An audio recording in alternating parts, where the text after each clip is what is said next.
சொல்ல சொல்கிறேன்னு கேட்குறாங்க. அவங்க அம்மா பின்னாடி இந்த சிக்னல் கொடுக்கவும் அவங்க அப்பாவும் இல்லைடா உன்னை கண்டிப்பாக வந்து சஃபருக்கு தான் கல்யாணம் பண்ணி கொடுக்க போகிறேன், அவனுக்கு என்ன குறைச்சல், நல்ல பையன் அப்படின்னு சொல்கிறாரு.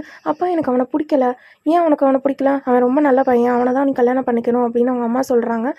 என்னால் கல்யாணம் பண்ணிக்க முடியாது அப்படின்னு அவள் கீழே போகிறா. அவங்க சிரிச்சுக்கிட்டே வந்து பின்னாடியே ஃபாலோ பண்ணுறாங்க. அப்பா ப்ளீஸ்ப்பா எனக்கு இந்த கல்யாணம் வேணாம், எனக்கு பிடிக்கல, என் விஷயத்தில் ஏன் இப்படி நடந்துக்கிறீங்கன்னு கேட்குறா.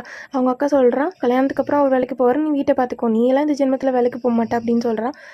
எனக்கு புரிஞ்சு போச்சு, நான் ஒரு நல்ல வேலையில் இல்லைன்னு தானே இப்படிலாம் பண்ணுறீங்க, எனக்கான வேலையை நானே தேடிக்குவேன், நான் பார்த்துக்கிறேன் அப்படின்னு கோவமாக கிளம்பி போயிடுறான். உடனே அவங்க அப்பா வந்து அவங்க அம்மா பார்த்து கேட்குறாரு, நீ என்ன பண்ணி வச்சிருக்கா, அவங்க நம்ம வீட்டுக்கு வர போகிறாங்களா அப்படின்னு கேட்கும்போது இன்றைக்கி இல்லை நாளைக்கு தான் வருவாங்க, ஐசோல் நமக்கு வேண்டியவங்க, அவங்க கேட்டாங்கன்னால மறுக்க முடியல, அதான் வர சொல்லிட்டேன், ஆனால் கல்யாணம் பண்ணி வைக்கிற ஐடியாலாம் இல்லை, அப்போ தான் வேறு வேலை தேடுவா, அதனால தான் அப்படி சொன்னேன், எனக்கு அவள் அந்த கடையில் உட்காந்துருக்கிறது பிடிக்கவே இல்லை அப்படின்னு அவங்க அம்மா சொல்லிடுறாங்க. அவள் கோமா வெளியில் வரும்போது அவள் ஃப்ரெண்டை பார்க்குறா. ஹாய் சனிமக்கா, உங்களுக்கு ஒரு குட் நியூஸு, சஃபருக்கு கல்யாணம் ஆக போகுதா, அவன் கல்யாணம் பண்ணிக்க போகிறேன்னு சொன்னதே என்னையே தான், என்னக்கா காமெடி பண்ணிகிட்டு இருக்கீங்க, ஆமாம் அவன் என்ன தான் சொன்னான் அப்படின்னு சொல்லவும், அக்கா உங்கள் வீட்டில் உங்களுக்கு பைத்தியமாக பிடிச்சிருக்கு அப்படின்னு கேட்கும்போது இல்லை நான் ஒரு வேலைக்கு போகலன்னு இப்படி பண்ணுறாங்கன்னு சொன்னது. அக்கா உங்கள் அக்காவோட ஆஃபீஸில் ஒரு அசிஸ்டன்ட் வேலை காலியாக இருக்குது, நீங்கள் ரெக்கமெண்ட் பண்ண சொல்லுங்கள், உங்களுக்கு கிடச்சிரும் அப்படின்னா அவள் ஒத்துக்க மாட்டான்னு சொல்கிறாங்க. இல்லை நீங்கள் சொல்லுங்கள், ட்ரை பண்ணி பாருங்கள், ஓகே நான் ட்ரை பண்ணி பார்க்குறேன் அப்படின்னு திரும்பி வீட்டுக்குள்ளே ஓடுறா. அவன் வீட்டுக்குள்ளே போகும்போது திடீர்னு ஒருத்தர் வராரு. அவரை நிறுத்தி என்னன்னு கேட்கும்போது உங்கள் அப்பாவை பார்க்கணும், அவர் கடன் வாங்கியிருக்காரு, ஆனால் வந்து இப்போ கேட்டால் இன்ஸ்டால்மெண்ட்டில் தரேன்றாரு, நான் கோர்ட்டுக்கு தான் போக போகிறேன், ஒரு நிமிஷம் நில்லுங்க, அந்த கடனை நான் தரேன், ஒரு ஹார்ட் பேஷண்ட், அவர்கிட்ட போய் எதுவும் கேட்காதீங்க, நான் வேலைக்கு போகிறேன், வேலைக்கு போனேன்னா லோன் எடுத்து உங்கள் கடனை நான் செட்டில் பண்ணிடுறேன், ஓகே உனக்கு ஒரு வாரம் டைமு, அதுக்கப்புறம் வரலன்னா நான் கோர்ட்டுக்கு தான் போவேன் அப்படின்னு சொல்லிட்டு போயிடுறாரு.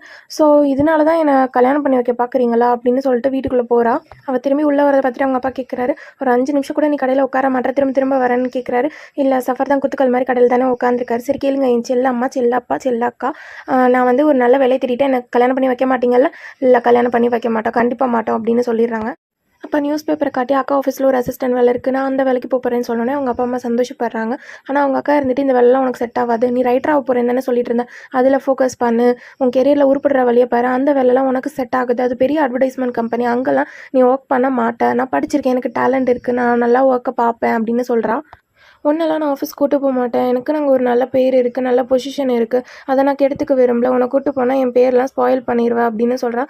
உடனே அவங்க அம்மா வந்து நிறுத்துங்க உங்கள் சண்டையை அப்படின்னு சொல்லிட்டு அவருக்கு அவங்க அப்பாவுக்கு கணக்காட்டவும் அவர் எந்திரிச்சு லைலா நீ தான் உன் தங்கச்சிக்கு சப்போர்ட் பண்ணணும், அவள் வந்து வேலைக்கு போகணுன்னு ஆசைப்பட்றா, ஸோ நீ தான் அவள் கூடவே இருந்து அவளுக்கு ஹெல்ப் பண்ணணும், அவளுக்கு போய் ரெக்கமெண்ட் பண்ண, உங்கள் ஆஃபீஸில் நீ தான் ஒரு நல்ல பொசிஷனில் இருக்கால, அவளை எல்லாருக்கும் இன்ட்ரடியூஸ் பண்ணி வை, இவள் வந்து கேட்குற கொஷினுக்கெல்லாம் ஒழுங்காக ஆன்சர் பண்ணுவாளா, ஒழுங்காக அவங்க வந்து பிஹேவ் பண்ணு, அனாவசியமாக என் பேரை கெடுத்துடக்கூடாது